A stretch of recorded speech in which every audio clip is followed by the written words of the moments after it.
Student semester 1 की, this is Anuja ma'am here. आज मेरा लेक्चर होने जा रहा है इनसाइट थ्योरी, यानी जो कि कोफका एंड कोहलर का है। इनसाइट थ्योरी ऑफ लर्निंग का ये आखिरी पार्ट है जो कि इनसाइट थ्योरी में आपको पढ़ाने जा रही हूँ, अर्थात सीखने में सूझ के सिद्धांत के विषय में, insight theory of learning. Okay, तो सबसे पहले मैं बताना चाहूंगी सूझ के सिद्धांत का प्रतिपादन कोहलर एंड कोफका ने किया था। कोहलर और कोफका जो कि गेस्टाल्ट मनोवैज्ञानिक थे और इन्होंने प्रत्यक्षात्मक शिक्षण यानी परसेप्चुअल लर्निंग के सिलसिले में अपने प्रयोगों के आधार पर एक सिद्धांत का प्रतिपादन किया और यह सिद्धांत सीखने के क्रिया में काफी उपयुक्त हुई है। और गेस्टाल्टवादी मनोवैज्ञानिकों के अनुसार प्राणी किसी भी क्रिया को अपनी सूझ या अंतर्दृष्टि यानी इंसाइट द्वारा सीखता है। यदि प्राणी में सूझ न हो तो वह केवल किसी भी क्रिया को नहीं सीख सकता। जैसे कि हमारे अंदर किसी प्रकार की अगर सूझ इंसाइट है, हम समझ सकते, सूझ मतलब हमारे सोचने समझने की क्षमता और पूरे सही तरीके से अपने सूझ का, ब्रेन का इस्तेमाल करते हुए सुलझी हुई ब्रेन का इस्तेमाल करना, जिसको हम कहते हैं सूझ का सिद्धांत। यानी कि अगर हो तो सूझ, अगर किसी भी प्राणी में सूझ न हो और वह किसी ऐसी क्रिया को करना सीख सकता है, कभी नहीं सीख सकता है ना। तो सूझ की व्याख्या करते हुए इन लोगों ने यह कहा है कि सूझ एक ऐसी प्रतिक्रिया है जो संपूर्ण परिस्थिति के निरीक्षण के फलस्वरूप इकाई उत्पन्न होती है और जो लक्ष्य की प्राप्ति तक बिना बाधा के निरंतर गति से चलती रहती है। अर्थात इंग्लिश में है, insight is the response which suddenly, फिर से रिपीट कर रहे, insight is that response which suddenly comes and goes on without any disturbance।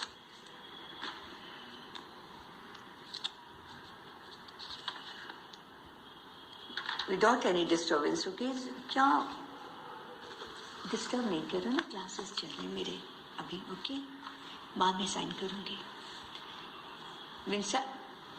क्या मैं कह रही थी, सॉरी, बीच में वो कॉलेज में रहने से कोई ना कोई। Insight is that response which suddenly comes and goes on without any break till one reaches the goal। यानी कि मैंने कहा हिंदी में इसका अर्थ यही बतलाया कि निरीक्षण के फलस्वरूप इकाई उत्पन्न होती और तथा लक्ष्य की प्राप्ति तक वह बिना किसी प्रकार के बाधा के निरंतर गति से चलती रहती है, विदाउट एनी ब्रेक। तो सूझ के इस सिद्धांत की परिभाषा का विश्लेषण करने के लिए इसके जो कुछ खास निम्नलिखित फैक्ट्स हैं यानी बातें तीन, वह स्पष्ट होती हैं। पहला है कि सीखने वाले के समक्ष परिस्थिति स्पष्ट रूप से वर्तमान है। जो हमारा सीखने की क्रिया का जो क्रम होता है वह परोक्ष रूप से वर्तमान रहे, जैसे कि जिसे वह उस परिस्थिति के विभिन्न पहलुओं को, पारस्परिक संबंधों की जो परिस्थिति हमारा सिचुएशन, उसके विभिन्न प्रकार के जो भी एस्पेक्ट से पहलू हैं, उसकी पारस्परिक संबंधों को अच्छी तरह से समझ सके, समझ में आई, और परिस्थिति से भली भांति परिचित होने के फलस्वरूप ही सूझ उत्पन्न होती है। जब तक हम किसी प्रकार की ऐसी परिस्थिति यानी सिचुएशन से हम अवगत नहीं रहेंगे तो मेरा इंसाइट कैसे कार्य करेगा। हम किसी वातावरण में जाते हैं और उस वातावरण की जो इन्वायरमेंट्स होते हैं उसके अनुरूप ही मेरा सूझ इंसाइट काम करता है कि चलो यहाँ पे इस चीज की आवश्यकता है और ऐसे हमें करना है, तो यहाँ सूझ। सेकेंड पॉइंट होता है कि सूझ एक इकाई उत्पन्न होती है। हमारा जो इंसाइट होता है ना, ये अचानक से उत्पन्न होती है। तीसरा, सूझ की प्रतिक्रिया एक बार उत्पन्न होने के बाद लक्ष्य की प्राप्ति होने तक चलती रहती है। सूझ का सिद्धांत वस्तुतः थॉर्नडाइक के प्रयत्न एवं भूल यानी ट्रायल एंड एरर के आधार पर भी की गई है। जैसे उसके सिद्धांत के विरोध में प्रतिपादन हुआ था तो कोहलर का विचार है कि प्रयत्न और भूल में विलंबकारी व्यवहार होते हैं देर से, जिससे कि सीखने और उस पर अपना जो अधिकार है स्वामित्व प्राप्त करने की प्रक्रिया व्यक्त होने की बजाय छिप जाती है। स्वाभाविक है कि परिस्थितियों में जब उपस्थित शिक्षण समस्या से संबंधित प्रत्येक पहलू पूर्ण रूप से स्पष्ट होता है, अतः आवश्यकता केवल इस बात की होती है कि जो सीखने वाला व्यक्ति है वो समस्या से संबंधित विभिन्न प्रकार के पहलुओं के पारस्परिक संबंधों को अच्छी तरह से समझ ले। समझ में आई बात? तो एक बार समस्या से भली भांति परिचित हो लेने के बाद थोड़े ही प्रयासों में समस्या के समाधान का सही तरीका एक यानी अचानक से दिख पड़ता है और समस्या सुलझ जाएगी। मतलब जो मैं कह सकती कि एक बार समस्या से भली भांति अगर हम किसी प्रकार के प्रॉब्लम्स को अच्छी तरह से समझ लेते हैं और उसके कुछ ही प्रयासों में समस्या के समाधान का सही कुछ ही देर के बाद हम प्रयास क्या करते हैं, ऐसा कुछ ट्रायल एंड एरर टाइप से नहीं है कि प्रैक्टिस करते हैं हम। हाँ, कुछ ऐसी समस्या होती है जिसको हम सोचते कि नहीं ऐसे सही है, दिस वे और दैट वे, करते करते एक राइट वे हमें मिल जाता है। दिस एंड दैट वे के बीच का जो समाधान होता है राइट वे, तो वो हमें मिल जाता है। तो ऐसी भी बातें होती है कि हम सोचते कि नहीं ऐसा करते हैं तो इसका इम्पैक्ट ये होगा, फिर कहते हैं सही है नहीं है, सही है नहीं है, करते करते राइट वे तो मिल ही जाता। तो इस तरह से समस्या के समाधान का सही तरीका दिख पड़े और समस्या भी सुलझ जाती है। तो कोहलर ने सोच के सिद्धांत का प्रतिपादन अपने कुछ प्रयोगों से प्राप्त उससे जो निष्कर्ष है आंकड़े उसके आधार पर किया और उनके जो अधिकतर प्रयोग हैं मन मनुष्यों पे हैं, यानी चिंपैंजी मन मनुष्यों पर हुए हैं। बाद में मनुष्यों पर भी अनेक प्रयोग किए गए, मगर कोहलर तथा द्वारा मन मनुष्यों पर किए गए दो प्रयोग खास रूप से बहुत ही उल्लेखनीय हैं। जैसे कि पहला है छड़ी से पहुंचने की समस्या संबंधी प्रयोग, यानी छड़ी के द्वारा किस तरह से अपना समस्या क्या है उनके सामने जो उनका इंसेंटिव है उस लक्ष्य की प्राप्ति के लिए, उनकी जो लक्ष्य प्राप्त करना वो एक प्रकार का उनके लिए प्रॉब्लम को शॉर्ट आउट करना है। अब आगे हम समझाएंगे कि उन पे कैसे एक्सपेरिमेंट किया गया है। तो घड़ी से जैसे छड़ी से पहुंचने की समस्या संबंधी। दूसरा हो गया बक्सों की समस्या पर प्रयोग। अब घड़ी से समस्या जो है उसका बार बार घड़ी करें, छड़ी से जो मेरी समस्या है यानी स्टिक के द्वारा वो अपने किस तरह से अपने सूझ का इस्तेमाल करता है और स्टिक के द्वारा अपनी समस्या का समाधान करता है।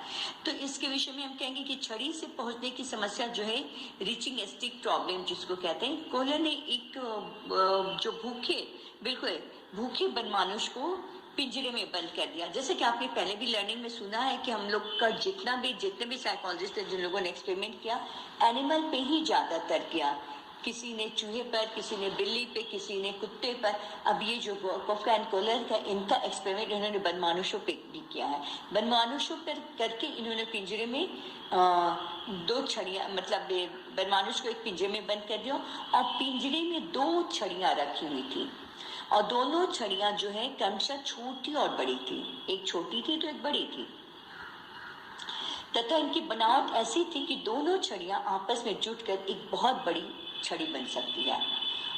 फिर अगर दो सेपरेट भी हैं तो अकॉर्डिंग टू हिज नीड्स कौन सा यूज कर सकता, छोटा या बड़ा वो भी हो सकता है, यहाँ पे भी उसको लगाना है, लेकिन दोनों को जोड़ने से एक बड़ी छड़ी भी बन जाती है, ऐसी थी वो।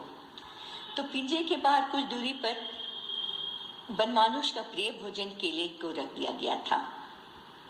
अब बनमानुष के सामने समस्या यह थी कि पिंजरे के बाहर रखे गए केले को किस प्रकार खाए।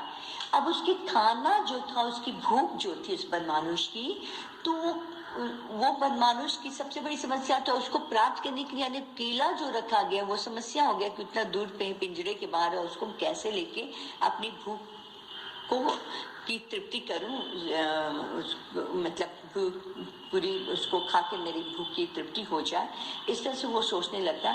तो बाहर रखे गए केले को किस प्रकार प्राप्त किया जाए। तो बनमानुष ने पिंजरे में लगे छड़ों से पहले अपने हाथ को बढ़ाया, जो रॉड्स होते हैं पिंजरे में लगे उसके द्वारा हाथ निकाल के बढ़ाने की कोशिश कर रहा था। फिर पैर बढ़ाकर देखा, लेकिन केलों की दूरी इतनी थी कि बनमानुष उन्हें ना तो हाथ से ना ही पैर से प्राप्त कर सकता था। तो अब होता क्या, इसके बाद उसका ध्यान पिंजरे में रखी गई छड़ियों पर गया। तो ये क्या होता है, ट्रायल एंड एरर भी इसके अंदर आ गया है। एक तरह से थॉर्नडाइक का तू पहले अपने खुद से हाथ और पाँव के द्वारा प्रैक्टिस किया, तो it was trial and error आप कह सकते हो। और अब क्या किया कि पिंजरे, अब अचानक उसकी नजर पिंजरे में रखी उन छड़ियों पर गया और उसने एक एक करके बाई बाई से दोनों छड़ियों द्वारा आजमाइश भी की। मैंने कहा ना कि वो उसको लग रहा हो कि जैसे दो पार्ट में अगर है सेपरेटेड छड़ी जो स्टिक्स है, तो ट्राई करता होगा कि छोटा वाला से आ सकता है कि बड़े वाले से, तो उसने ट्राई किया, फिर भी वह केलों को प्राप्त करने में विफल रहा। इस प्रकार मनमानुष निराश होकर कुछ देर के लिए बैठ गया। कोहलर ने देखा कि निराश मानुष ने केलों को प्राप्त करने का प्रयत्न फिर छोड़ दिया और वह अपने दोनों छड़ियों को इधर उधर कर खेलने जैसा व्यवहार करना। लास्ट में वो थक गया कि अब तो मुझसे नहीं मिले खा पाएंगे, छोड़ो, तो निराश होकर बैठ गया। और फिर आप देखा कि वो खेलने की, फिर वह उन्हीं दोनों छड़ियों से इधर उधर कर खेलने जैसा व्यवहार करने लगा। अब वो खाने की इच्छा उसकी जो थी, वो देखा कि अब तो अच्छे उसको प्राप्त नहीं कर सके, तो खत्म करके निराश होकर बैठ गया। फिर अपने आप को इंगेज करने लगा और उन्हीं छड़ियों से इधर उधर करके खेलना लगा और खेलने जैसा व्यवहार करने लगा। अचानक खेल खेल में ही दोनों छड़ियां आपस में जुड़ गई। खेलते खेलते वो दोनों छड़ियां उसकी आपस में जुड़ गई और बनमानुष में एक बार फिर अचानक उत्साह दिखाई पड़ा। उसने उस जुटी हुई छड़ियों की सहायता से केले को अपनी ओर खींचने का प्रयास, उसको अचानक इंसाइट आया। ये जो इंसाइट होता है अचानक होता है, मैंने कहा कि ये जो इंसाइट था, उसने देखा कि छड़ियां तो जुड़ गई और उसके माइंड में तो कहीं ना कहीं था भूख लगी है, केला सामने खाने पानी इंगेज कर रहा, अदर गेम्स में इधर उधर अपने हाथ में मारा, तो अचानक जो ये जो स्टिक आपस में जुड़ गई और उसके दिमाग में है कि अब इसकी सहायता से केलों को अपनी ओर खींच तो सकते, जब ये छड़ी बड़ी होगी मेरे हाथ पाँव तो जा नहीं सकते हैं। और वह अपने इस प्रयास में सफल हो गया। और अब क्या होता है, वो छड़ी चूंकि बड़ी हो गई थी और केले का जो डिस्टेंस और बड़ी छड़ी से निकल गई आगे उसके पास और वो सफल होता। तो ये इंसाइट अचानक आया उसके अंदर।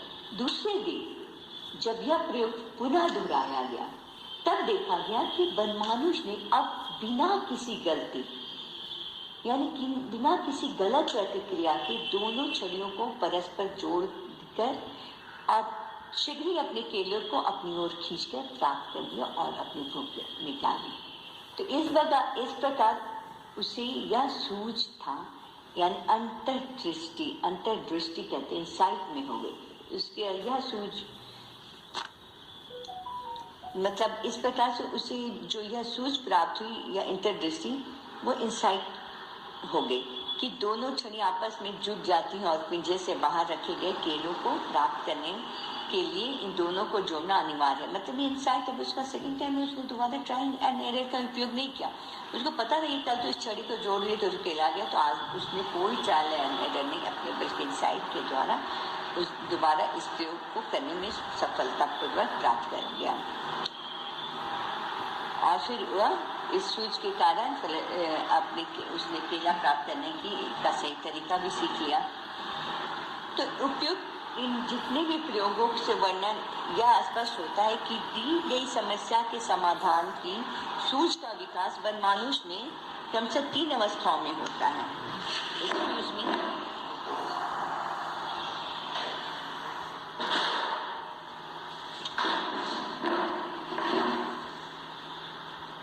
3 अवस्थाओं में होता है। पहला क्या है, सूझ के विकास की प्रारंभिक बेमतलब के प्रयास का चेष्टा। पहला क्या हो गया कि सूझ के विकास के प्रारंभिक यानी कि बेमतलब के प्रयास की चेष्टा असफल प्रयत्न के बाद प्राणी निष्क्रिय होकर अपने वातावरण से उपलब्ध वस्तुओं के साथ निरुद्देश बिना किसी उद्देश्य के ढंग से खेलने का प्रयास करने लगता और इसे निरुद्देश्य ढंग से खेलने के क्रम में ही प्राणी के में सूझ के आगमन का अनुभव होता है और जिसकी अभिव्यक्ति अनुभव के रूप में होती है। और यह जिसकी अभिव्यक्ति आहा मतलब वाव के आधार पर, इंग्लिश में आज की भाषा में वाव कहते हैं, वाव, तो अनुभव के रूप में होती है और यह सूझ के विकास की दूसरी अवस्था है। तीसरी क्या है, सूझ के विकास की अंतिम और तीसरी अवस्था में प्राणी की समस्या सूझ के विकास की जो अंतिम और आखिरी समस्या है, उसमें प्राणी की समस्या के समाधान की जो सूझ या अंतर्दृष्टि मिलती है, इसका उपयोग करवा समस्या का समाधान करने की चेष्टा करता है। और सूझ के विकास की यही सही और अंतिम तथा तीसरी अवस्था है। ये हो गया आपका स्टिक के द्वारा। आज का लेक्चर मेरा यहीं पे स्टॉप कर रही हूँ। नेक्स्ट लेक्चर आपके अगले क्लास में मैं दूंगी। Okay then, thank you, take care.